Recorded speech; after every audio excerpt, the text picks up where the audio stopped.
If there's one person who doesn't get enough credit for being a marketing genius, it's Ryan Reynolds. That's right, the same dude who plays Deadpool is a marketing genius on the level of a Steve Jobs. And I'm not mixing up my words here, because in this video, I'm gonna give you 5 reasons why he's a marketing genius. And these are really 5 lessons to help you take your marketing game to the next level, whether you're promoting a product, a project, or your own personal brand, no matter what industry you may be in, or no matter what age you are. And if you don't already know, my name is Youshaei. I've worked at YouTube and Instagram for the past 7 years, and I upload a video to this channel every single week to give you a tip on marketing, productivity, or creativity. So if you haven't done so already, make sure to subscribe and ring that notification bell. And let's get right into the first lesson we can learn from Ryan, which is to use your email autoresponder.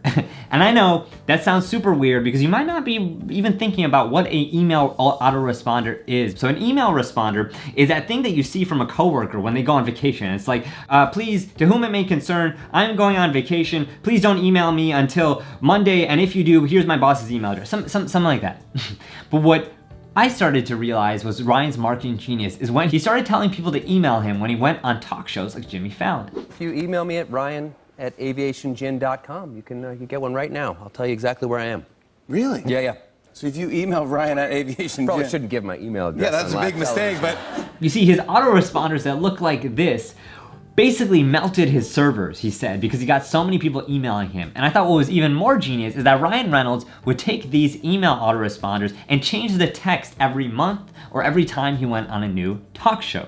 Again, just think about that as a marketing tool. People don't even think about autoresponders to make them fun or funny. Ryan Reynolds did that, and people don't even want to join email lists these days, and yet people are emailing Ryan to hear about what his message is when these are really just clever ads for Aviation Gin. Again, when everybody is thinking about social media and new tech, Ryan goes old school and thinks email autoresponder. So, I think the thing to think about for us is how can we make our email autoresponders more interesting, especially if we have a new project we're excited about. How can we make our email sign-offs at the bottom of every email, a link to something that we care about, or maybe our voice mail for our phone numbers, whatever it may be. I think there's something clever there that Ryan has tapped into that not enough people do, and certainly not a lot of celebrities. So that's lesson number 1 that we can learn from him.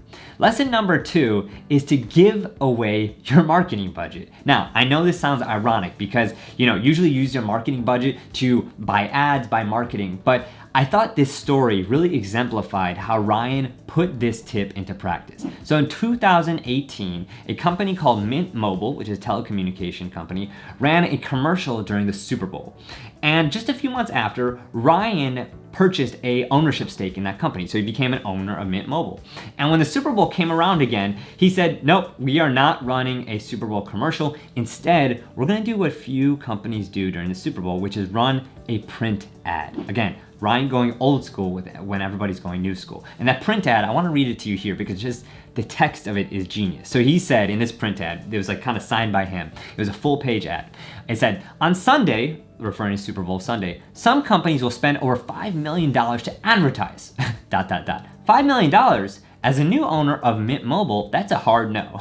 Mint offers premium wireless service for just $15 a month, and we could literally give away 300,000 months of free service.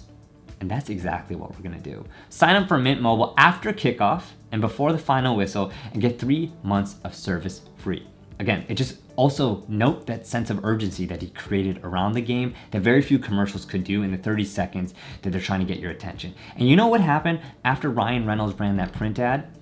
Mint Mobile 12x'd their signups from the previous year when they ran a Super Bowl commercial. So when you can, give away your marketing budget. I mean, we see Drake do this for God's Plan in that music video. He gave away the marketing budget, the budget for the music video, and that created even more hype. We've seen Casey Neistat do this when he's working with Nike or working with studios promoting this movie called Walter Mitty. He just gave it to a bunch of people in need, and that created even more hype. So when you can, take that marketing budget and actually give it to the users you're trying to market to, and that will take your message even further. And that brings us to the next lesson, which is to leak your message instead of announcing it. You see, I think Ryan Reynolds realizes something really important about today's consumer is that they are so tired of these rehearsed press releases and announcements, and they want to see something that's not meant for their eyes. And usually that means a leak. But the thing about Ryan Reynolds is that he leaks footage or leaks messages related to his projects that are actually planned.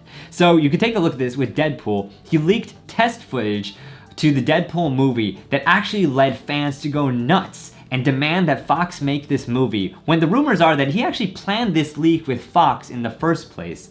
And it caused Deadpool to be one of the most successful movies in Fox's history with, get this, one of the lowest marketing budgets they ever had. And it had a lot to do with Ryan Reynolds leaking that test footage and all the other things that he did a leaked voicemail. He did a lot of things related to that really carried the marketing of that movie.